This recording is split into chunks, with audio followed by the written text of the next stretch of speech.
संसद के बनने से लेकर नए संसद के निर्माण की कहानी में आपका स्वागत है। अब तक आपने देखा कि देश के संसद की नींव कैसे पड़ी थी, कैसे उस जगह को चुना गया था जहां आज संसद भवन है, उस जगह का क्या नाम था और इसके आसपास में वो कौन सी बड़ी इमारतें हैं जो आज भारत की शान बढ़ाते हैं। कहाँ के पत्थर से संसद का निर्माण हुआ था और किस मंदिर के आकार को संसद भवन के डिज़ाइन में समाहित किया गया था, ये सारी बातें अब तक आप देख चुके हैं। इस एपिसोड में आप देखेंगे कि संसद भवन अंदर से देखने में कैसा है, कितने कमरे बने हैं, किसका क्या महत्व था, सेंट्रल हॉल की अहमियत क्या है और लोकसभा के कारपेट का रंग हरा क्यों है, राज्यसभा के कारपेट का रंग लाल क्यों है, कितने पिलरों पर टिका है ये भवन और क्यों अब ये मरम्मत से ऊपर जा चुका है, क्यों एक नए संसद भवन की ज़रूरत पड़ने लगी थी। इससे पहले कि हम आपको संसद भवन के अंदर ले चले, कुछ तस्वीरें ये भी देखिए। राजपथ की ये तस्वीर भी आप देख सकते हैं। ये उस वक्त की है जब पहली बार परेड हुई थी, साल 1950 में। आन बान और शान से हर साल 26 जनवरी को गणतंत्र दिवस पर यह परेड आज भी निकलती है। इसके 3 दिन बाद गणतंत्र दिवस का समापन होता है 29 जनवरी को बीटिंग द रिट्रीट के साथ। ये दुर्लभ तस्वीर भी साल 1950 की ही है। अब चलते हैं संसद के अंदर। सबसे पहले जानिए कि इसे बनने में कितना वक्त लगा। इसका जवाब है संसद भवन को बनने में 6 साल लगे थे। इसका निर्माण 12 फरवरी 1921 को शुरू हुआ था और 18 जनवरी 1927 को बनकर तैयार हो गया था। संसद भवन का उद्घाटन उस वक्त के वायसराय लॉर्ड इरविन ने किया था। संसद का यह पूरा परिसर करीब 6 एकड़ की जमीन में फैला है।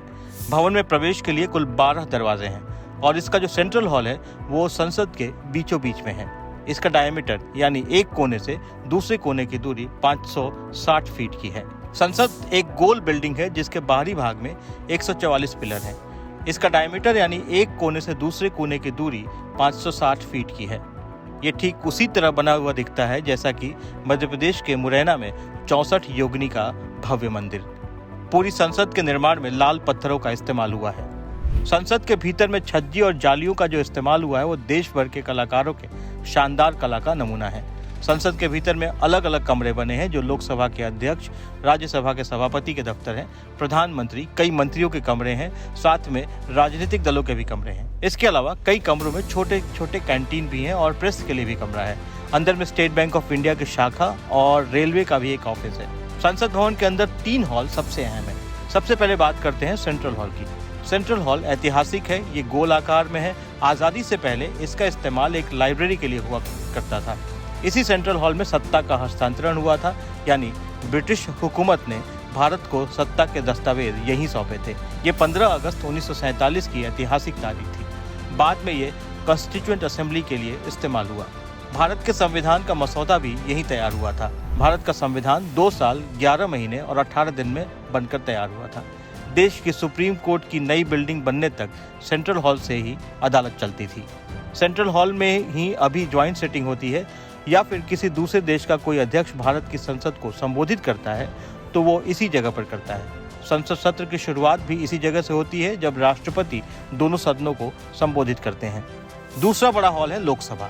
लोकसभा कुल 446 स्क्वायर मीटर में फैला है और इसमें करीब 550 सांसदों के बैठने की जगह है। हालांकि संविधान में प्रावधान है कि लोकसभा में अधिकतम 552 सांसद हो सकते हैं। इसका फ्लोर का रंग हरा है। ऐसा इसलिए क्योंकि भारत एक कृषि प्रधान देश है। सांसद जमीन से जुड़े होते हैं, ये इसका प्रतीक है। रूलिंग पार्टी हमेशा दाहिने साइड में बैठती है और विपक्ष बाएं साइड में। पहली लोकसभा 17 अप्रैल 1952 को आई और हर 5 साल में चुनाव के बाद इसके सदस्य बदलते हैं। लोकसभा के सदस्यों की संख्या 545 होती है जिसमें 2 मनोनीत होते हैं, यानी 543 सांसद हर 5 साल पर चुनकर आते हैं और 272 के आंकड़े वाली पार्टी सरकार बनाती है। इसी तरह राज्यसभा के फ्लोर का रंग लाल होता है। लाल रंग इसलिए क्योंकि ये आज़ादी के दौरान दी गई कुर्बानियों को याद करता रहे। इसमें कुल 250 सांसदों के बैठने की जगह है और यहाँ बैठने की व्यवस्था वैसी ही है जैसे कि लोकसभा में, यानी सत्ता पक्ष दाहिनी ओर और विपक्ष बाईं ओर। 3 अप्रैल 1952 को राज्यसभा अस्तित्व में आई और राज्यसभा कभी खत्म नहीं होती है। इसके सदस्यों का कार्यकाल 6 साल का होता है और हर साल 1/3 सांसदों का कार्यकाल खत्म हो जाता है। राज्यसभा के सदस्यों की संख्या 250 होती है और इसमें से 12 मनोनीत होते हैं। लोकसभा और राज्यसभा देखने में घोड़े की नाल के आकार के दिखते हैं, यानी अर्धचंद्राकार। संसद की लाइब्रेरी देश की दूसरी सबसे बड़ी लाइब्रेरी है और देश में सबसे बड़ी लाइब्रेरी है नेशनल लाइब्रेरी, जो कि कोलकाता में है। अब आपको जानना चाहिए कि करीब 100 साल पुरानी हो चुकी इस बिल्डिंग में क्या क्या कमियां हो गई थी। लोकसभा में 545 सांसदों की संख्या 1971 की जनगणना के आधार पर है और 2026 के बाद इस संख्या में बढ़ोतरी हो सकती है। दूसरा, सेंट्रल हॉल में सिर्फ 440 लोग ही बैठ सकते हैं, लिहाजा यहाँ उनका बैठना संभव नहीं था। संयुक्त सत्र के वक्त सांसदों को बैठने में काफ़ी दिक्कत होती है और कभी कभी तो जगह भी नहीं मिलती।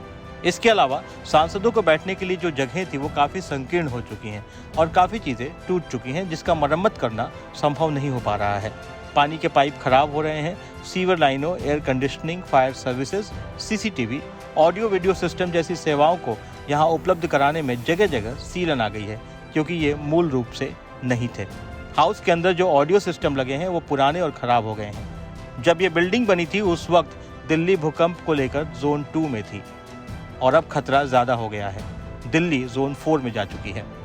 जिस हिसाब से कर्मचारी बढ़े उस हिसाब से व्यवस्था नहीं बढ़ी, इसलिए उनके बैठने में भी दिक्कत हो रही है। कहते हैं जैसे हर इंसान की एक उम्र होती है, ठीक उसी तरह से हर ऐतिहासिक धरोहर की भी एक उम्र होती है। संसद भवन की जगह पर एक नए भवन की ज़रूरत लगातार महसूस हो रही है। करीब 100 साल बाद न जाने कितनी तरह की घटनाओं का गवाह है संसद भवन की उम्र हो चली है। बदलते वक्त के साथ देश को एक नए भवन की ज़रूरत थी।